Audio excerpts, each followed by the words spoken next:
Welcome back to Fox 26 Crime Files. I'm Abigail Dye. Today we are going after a top 10 most wanted fugitive. He is a convicted child predator, serial child groper. His MO is following and assaulting little girls while they're walking home from school. And he may have been in the country illegally. I am talking about Carlos Jose Ayala Morales. Now, this man is wanted accused of following a 7-year-old little girl home from school and groping her. Now, we have video of him that day. We have a full interview with the mom and that little girl that this happened to. I'm going to run that in its entirety in just a few minutes. But first, I want to get into this guy's past because it's absolutely ridiculous. Now, according to his Department of Public Safety most wanted bio, he is a top 10 most wanted fugitive in the state of Texas right now. And it says that he has been incarcerated twice. So back in 2000, he was convicted of burglary and he spent 6 months in the pen for that one. And then in 2018, this is where it gets interesting. He was convicted of evading arrest, 3 counts of indecency with a child by sexual contact, along with another count of indecency with a child by exposure. In a court document from his most recent filing, we have a bit more context of this storyline and why he was convicted of those charges. Listen to this. In 2018, the defendant pled guilty to 4 different counts with 4 different complainants or victims. Now, this first victim, this document says, was 14 years old. He followed her and her friend home from school, grabbed the victim by the genitals. Now, the next victim is 11 years old, and it says that he did the same thing, followed her and her friend home from school, and then grabbed the victim by the genitals.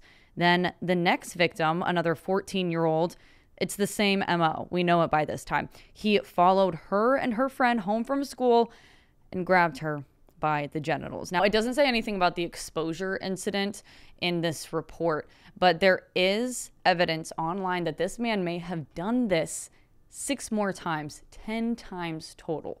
Just take a look at this. This is what I found from back in 2017. It's a Houston police press release. It's from March 21st, and it says that Ayala, he went by just Ayala back then, is believed to be responsible for at least 10 sexual assault incidents in the Northeast Houston and Harris County areas. Now, here's the complete list of each incident that police believe he was tied to back at that time. You see all of the addresses, all of the information there. You can screenshot this, see if you remember anything about it. Now, this release says that it's the same exact MO that I was just talking about with this latest case. He would follow school-aged females, ages 7 to 15 years old, home from school, and then sexually assault them. It says that it was in this Denver Harbor area near East Freeway of Houston. And this release mentions an attempted abduction on top of all of these sexual assaults. So it says in one incident, Ayala attempted to abduct one of the victims, a 7-year-old female, as she walked home from school with her 9-year-old brother. The children told police Ayala drove past them several times and then parked near them. Ayala exited his vehicle, opened the back door, and approached the girl. He then assaulted the victim and attempted to put her in the back seat of his car. The girl's brother yelled at Ayala, which caused him to put her down and drive away. Now, we don't know why these other alleged crimes weren't prosecuted. You see this press release. Police believed at the time that he was connected to every single one of these incidents, and he was only charged with 4 counts. It's not like he was charged with 6 and a couple were dropped. He was only charged and then only convicted of 4 different incidents. A lot of things could have happened here. It could have been that police didn't have enough evidence to pin him on these other incidents. Victims could have decided to not cooperate, or this could have been a completely different perp altogether, and Ayala wasn't involved in these 10 incidents. But I've been trying to get some information about this. I've asked the Harris County District Attorney's Office about this, and I've also asked Houston police, but they're just not talking right now because of this new investigation. And to be completely candid, that's not something that's necessarily uncommon. When there is an active, ongoing investigation happening, then prosecutors, investigators, law enforcement alike, they have to be very, very delicate with the information that they share and the information that is circulating, just to make sure that their investigation holds its integrity. And so that's something that we do respect, but when it comes to this, I don't understand. We're looking at a press release from 2017 that says this man was connected to 10 sexual assaults of little girls, 7 to 15 years of age, and he was only charged and convicted of 4. So if you know anything about these assaults, if you remember this being reported, if these affected you in any way, please drop a comment, email me, reach out. I'm trying to get as much information as I can out about this man. So this was all in 2017, right? He was charged and then convicted of these 4 counts of the child indecency charges in 2018. And he was sentenced to 7 years confinement for that. We reached out to TDCJ, that's the Texas Department of Criminal Justice, to get a little bit of clarity on exactly what time he spent in jail and why. And they told us that on October 30th of 2018, he was admitted to prison to serve 7-year sentences to run concurrently. So he was charged, or he was sentenced rather, to 7 years for each count. So instead of serving that full amount, he was sentenced to serve those concurrently, which means at the same time, at the end of the day, that's just a real fancy way of saying 7 years. And at the end of the day, he ended up just spending 5 years and 3 months in prison. He was released on February 22nd of 2024. And there's a lot of reasons that that could have been the 5 years and 3 months. He could have been given credit for time served. There's good behavior, a lot of different things that could have contributed to that. But I just want to be clear about the math here. If he were to have served a full 7-year sentence from the time that he was admitted to prison on October 30th, then he would have still been in prison when this latest crime happened. In addition to all of this, he was released into ICE custody. That's what TDCJ says. They gave him to ICE. And back in 2017, 2018, when he was arrested and charged, he did have an ICE detainer lodged on him. We'll get more into his ICE background here in just a few minutes, but I want to tell you about the current case now. So this happened on January 27th of 2025. A little girl, 7 years old, was walking home from Travis Elementary down Omar Street. She was trailing behind her older sister and her friend just a few feet. And later, she told her sister that a man came up behind her and groped her. So that day, we went to the neighborhood and we started digging. We ended up finding this surveillance video of the man who this little girl says groped her following them. You can see him right there following those little girls. And we learned that moments later is when the attack happened and he runs. Other cameras captured him running through the neighborhood. And at this point, we didn't know who this guy was. There was no information out there. We put this out there. We were asking everyone.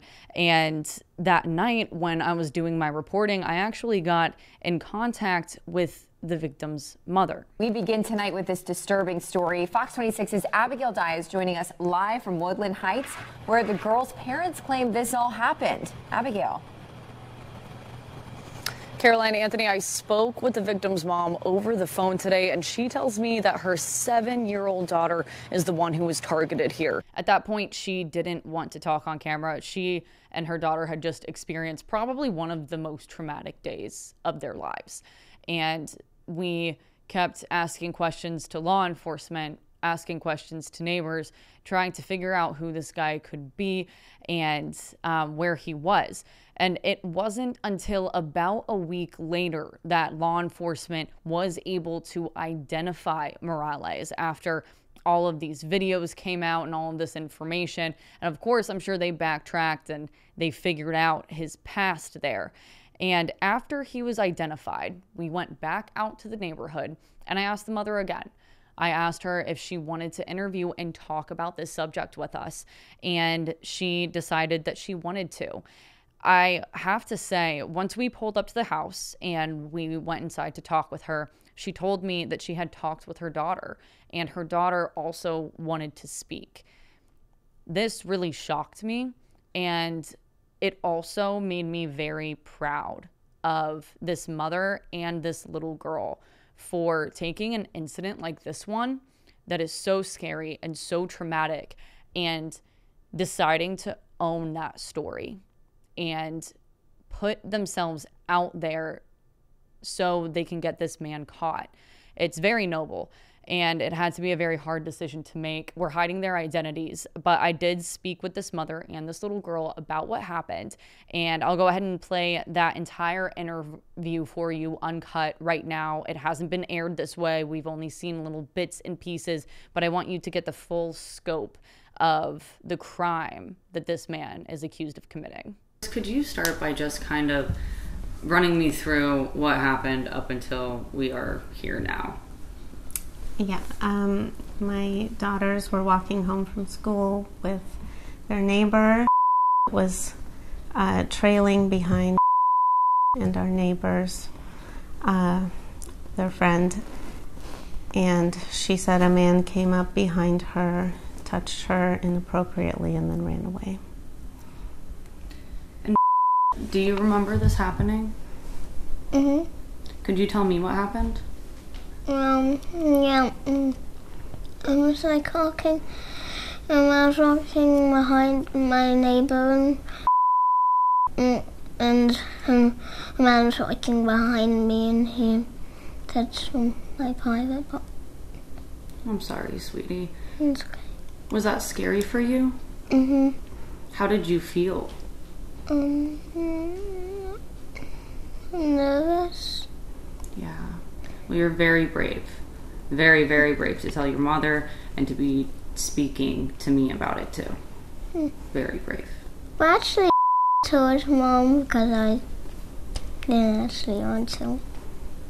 So who Me? Yeah. And do you remember telling your sister? What did you tell her? Where the man touched my private parts and was walking behind me. Yeah. And what did you think when you heard that information? I thought she was kidding. I didn't believe her at first, but she sounded serious. And that's scary as a big sister to hear your little sister come to you with that. And when did you make the decision to tell your mom? Right away after she told me. Yeah. Were you scared at all or nervous? I was a bit worried for her because I kind of was confused at what she was talking about. Like, I thought she just was like making some kind of joke, but after she told me many times, I realized that she was telling the truth, and it got me worried. Yeah, and you did a great thing too, telling your mom. I know that had to be uncomfortable and a little scary. And now that we know who this man is and we're seeing a little bit of his background, what are your thoughts on these new developments? I'm just shocked that he's walking the streets with this kind of prior history. I'm very surprised that he's been let out of prison early, and I hope he's caught and put away for much longer so that he can't hurt other children. Absolutely. And how would you say that this entire incident and situation has impacted your family? I think it's made us more vigilant, more protective of our kids, because we thought we lived in a very safe neighborhood, but we know that even in safe neighborhoods, horrible things can happen. It is true. And I did, as I was coming in here, I got an email back from the TDCJ. So he did go to prison in 2017. He was released in February of 2024, just so you have that information. And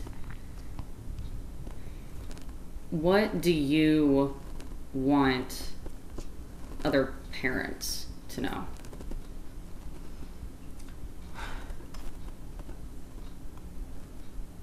Just teach your children to scream if someone approaches them, touches them in any way, to call for help, because the instinct is to freeze up and not say anything.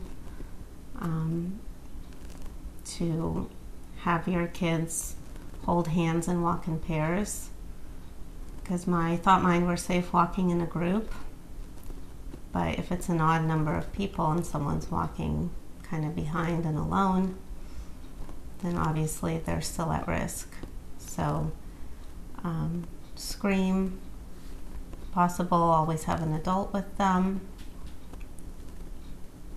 Walk closer together in big groups, and teach everyone in the group to call for help, because even though the child who is attacked might freeze up and not know what to do, hopefully that the other children will yell.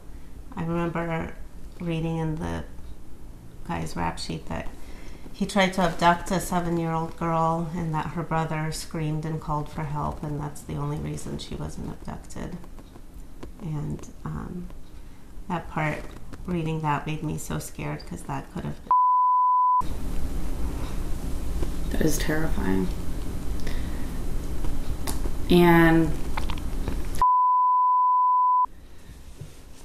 what would you tell any other little girls or little boys who walk home from school? I would tell them, if there's anybody older walking with you, you should stick near them and maybe let the youngest walk in front, or just be around and try to be really close to them at all times. That's great advice. Very well said. And what do you hope happens now? The bad man will be caught and sent to jail, and it'll be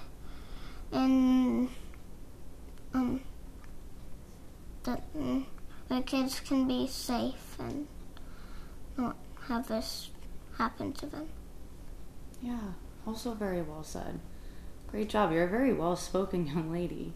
Thanks. You're very welcome. And if you could say anything to the person who did this, what would you say? You're very sick and you need to get some help. Now, of course, while doing our reporting, we're digging, we're finding out about Morales' past, and we found out that he was not on the sex offenders registry. We did a thorough search. He was nowhere to be found on January 27th when this crime happened.